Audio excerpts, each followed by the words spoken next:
Assalamualaikum warahmatullahi wabarakatuh.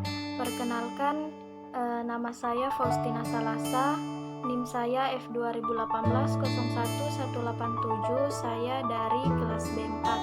Nah, saya ini merupakan mahasiswi dari Stikes Mandala Waluya Kendari, khususnya program studi S1 Farmasi.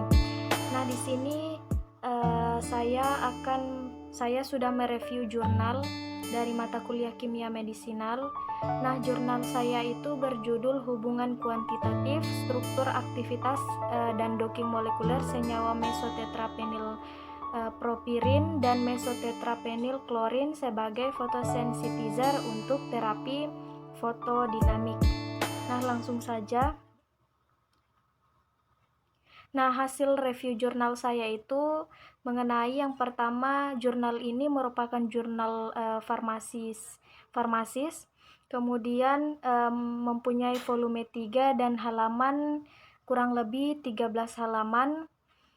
Kemudian jurnal ini adalah jurnal dari tahun 2016 atau Februari 2016. Kemudian penulis dari jurnal ini ada Asmiyanti, kemudian Nurul, Fadila Deni Saputri, ada juga Suparman dan Alwani Hamad. Nah, saya sendiri merupakan reviewer. Kemudian tanggal reviewer saya itu mulai dari tanggal 10 Juli 2020. Nah, kita masuk pada ini merupakan jurnal saya yang saya review. Nah, langsung saja dari tujuan penelitian. Nah, tujuan dari penelitian ini untuk memprediksi hubungan antara reduksi cincin pirol pada dua senyawa homolog atau MTPP dan MTPC dengan efektivitasnya sebagai fotosensitizer dalam PDT secara in silico atau in silico. Nah, kemudian subjek penelitian dari jurnal saya adalah terapi fotodinamik atau fotodinamik terapi atau PDT. Ini merupakan metode alternatif pengobatan kanker yang selektif. Nah, kemudian lokasi penelitian dari jurnal ini adalah Universitas Purwokerto atau berada di kota Purwokerto. Nah, kita masuk pada metode penelitian. Nah, metode penelitian ini ada beberapa macam. Yang pertama ada menggunakan analisis hubungan, ada HKSA, hubungan kuantitatif struktur aktivitas, menggunakan molecular operation environment atau MOE. Kemudian di sini ada docking molekuler menggunakan Autodock Tools 156. Selain itu, perangkat lain yang digunakan adalah Gaussian 03W. Di sini ada beberapa macam yang digunakan. Kemudian ada data yang digunakan adalah struktur MTPP yang saya sebutkan tadi. Kemudian ada juga MTPC. Kemudian di sini ada 16 senyawa training set yang digunakan. Yang selanjutnya ada validasi silang Lifton-Out atau LOO dengan parameter Q2 yang dilakukan untuk validasi pada analisis hubungan kuantitatif struktur aktivitas. Nah, nilai Q2 ini yang memenuhi syarat adalah Q2 yang lebih besar atau kurang dari 0,5. Nah, model hubungan kuantitatif struktur aktivitas yang dipilih ini adalah model dengan nilai Q2 yang tertinggi. Nah, kemampuan prediksi dievaluasi berdasarkan pada prediksi error sum of errors atau yang disingkat dengan PRESS. Nah, kita bahas selanjutnya adalah hasil penelitian.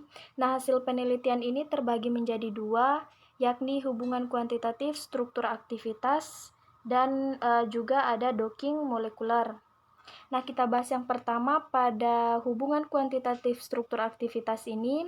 Data analisis HKSA ini didasarkan pada aktivitas serangkaian senyawa porfirin dan klorin yang telah diuji oleh Banfi. Nah, di sini juga Banfi ini merupakan jurnal dan telah digunakan untuk memprediksi aktivitas senyawa 5, 10, 15, 20 tetraaril dan 5,15 diaril porfirin. Nah, ini merupakan jurnal yang telah diteliti sebelumnya. Nah, dari 24 senyawa tersebut, hanya 16 senyawa training set yang digunakan untuk membangun persamaan hubungan kuantitatif struktur aktivitas yang tervalidasi karena keterbatasan optimasi molekulnya. Nah, kemudian hasil dari perhitungan deskriptor dari training set selanjutnya ini kemudian digunakan dalam analisis statistik secara regresi multilinear menggunakan IBM SPSS, variabel terikat atau dependent variable yang digunakan yaitu data eksperimen aktivitas anti kanker atau log IC50, sedangkan deskriptor sebagai variabel bebas atau independent variable X. Ini hasil perhitungan SPSS ini menggunakan atau menghasilkan 6 model kombinasi deskriptor. Nah, selanjutnya kita masuk pada poin B. Hasil penelitian dari docking molekuler ini terbagi menjadi banyak bagian. Yang pertama di sini ada kajian interaksi ligan dengan reseptor target dapat dilakukan dengan pendekatan docking molekul secara komputasi. Nah, analisis docking molekul ini menggunakan protein HSA dan PBR. Nah, HSA ini juga merupakan protein yang paling banyak berperan dalam transportasi. Nah, distribusi dan metabolisme ligan endogen dan eksogen ini seperti asam lemak, metabolit, dan obat-obatan. Nah, oleh sebab itu ikatan antara obat dengan HSA ini menjadi sangat penting untuk menjamin transport obat dalam darah mencapai jaringan yang akan ditarget. Nah, kemudian di sini ada studi docking. Ini juga merupakan dilakukan terhadap PBR. Nah, PBR ini juga merupakan sisi pengikatan alami antara mitokondrial dengan porfirin.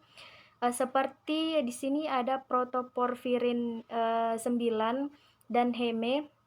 Nah, berdasarkan pertimbangan lokasi PBR dan afinitasnya terhadap porfirin, dapat diasumsikan bahwa PBR ini berpengaruh terhadap efek akhir dari pengobatan kanker sendiri secara PDT. Nah, dengan kata lain, PBR ini merupakan salah satu target terlokalisasinya fotosensitizer dalam sel kanker itu sendiri. Nah, validasi docking ini dilakukan ke molekul portoporfirin tadi. Kemudian parameter yang dinilai dari RMSD ini yaitu ukuran dari jarak rata-rata antara atom dan dari protein yang didockingkan. Nah, kita lanjut pada hasil yang berikutnya. Di sini ada hasil docking reseptor HSA dan PBR dengan ligan MTPP dan MTPC yang menunjukkan terjadinya adanya interaksi dengan binding posket dari reseptor tersebut. Nah, hal ini dapat dibuktikan dengan adanya interaksi sel uji yang ditandai dengan adanya ikatan hidrogen dengan salah satu residu asam amino yang terdapat pada binding posket tadi. Nah, kemudian di sini juga ada hasil interaksi antara MTPC dan MTPP dengan HSA yang ditandai dengan adanya ikatan pada asam amino leu 380 yang selaras dengan hasil validasi dengan portofirin tadi, sehingga asam amino dari leu 380 ini diduga merupakan sisi pengikat yang aktif. Begitu pula pada PBR 2 asam amino yaitu 11 dan TRIP 143 yang selaras dengan hasil validasi, sehingga kedua asam amino tersebut diduga merupakan sisi pengikatan yang antara fotosensitizer dengan PBR. Nah, ini merupakan gambar hasil atau hasil struktur yang dibuktikan dengan menggunakan komputerisasi. Nah, ini merupakan gambar-gambar yang menunjukkan struktur-struktur yang ditunjukkan. ada MTPP dan MTPC. Nah, kemudian di sini juga ada hasil yang menunjukkan sama dengan rumus yang di samping, dan juga ada rumus yang strukturnya berwarna seperti ini. Kemudian di sini yang saya akan bahas selanjutnya adalah ada kelebihan jurnal dari penelitian ini dan ada pula kekurangan jurnal dari penelitian ini. Nah, saya akan membahas terlebih dahulu. Di sini ada kelebihan jurnal penelitian. Nah, yang pertama di sini penggunaan tata bahasa yang sesuai dengan EYD. Kemudian untuk penulisan sesuai dengan ketentuan pembuatan suatu jurnal. Kemudian abstraknya cukup jelas, sehingga dengan membaca abstraknya, pembaca dapat mengetahui hasil dari penelitian tersebut. Kemudian yang terakhir adalah metode penelitian yang digunakan.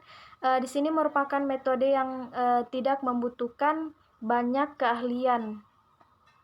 Kemudian kita beranjak pada kekurangan dari jurnal penelitian ini sendiri, yaitu kurangnya landasan-landasan teori untuk memperkuat hasil penelitian atau jurnal yang telah ada. Nah, kemudian di sini ada peneliti tidak menjelaskan ataupun memaparkan dokumentasi yang ia lakukan. Di sini cuma ada hasil gambar yang tadi saya jelaskan.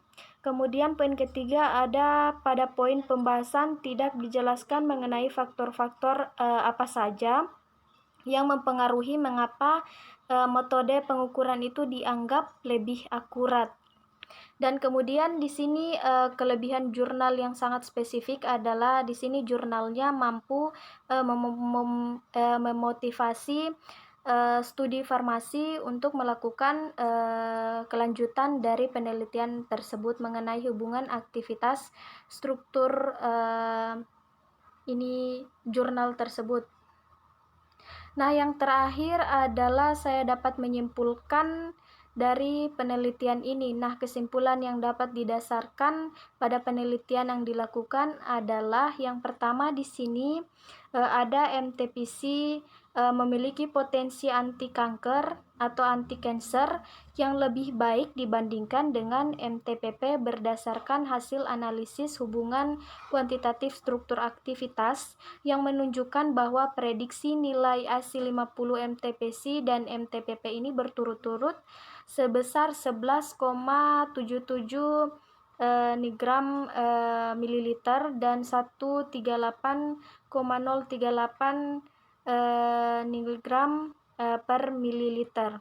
Nah, kemudian hasil yang kedua di sini hasil docking molekul pada hubungan struktur aktivitas menunjukkan bahwa MTPC memiliki ikatan yang lebih baik daripada MTPP dengan nilai delta G sebesar kurang lebih dari 123,473,2 per mol. Kemudian demikian juga dengan MP bar, hasilnya tidak jauh berbeda. Kemudian di sini interaksi MTPP dan MTPC ini dengan hubungan struktur aktivitas ditandai dengan adanya interaksi ikatan hidrogen pada asam amino Leu 380.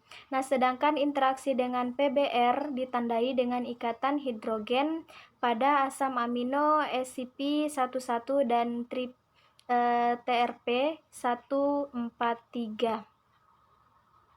Nah, mungkin itu saja review jurnal dari saya mengenai hubungan kuantitatif struktur aktivitas dan docking molekuler senyawa mesotetraporfirin dan mesotetrachlorine sebagai fotosensitizer untuk terapi fotodinamik dari anti cancer atau anti kanker.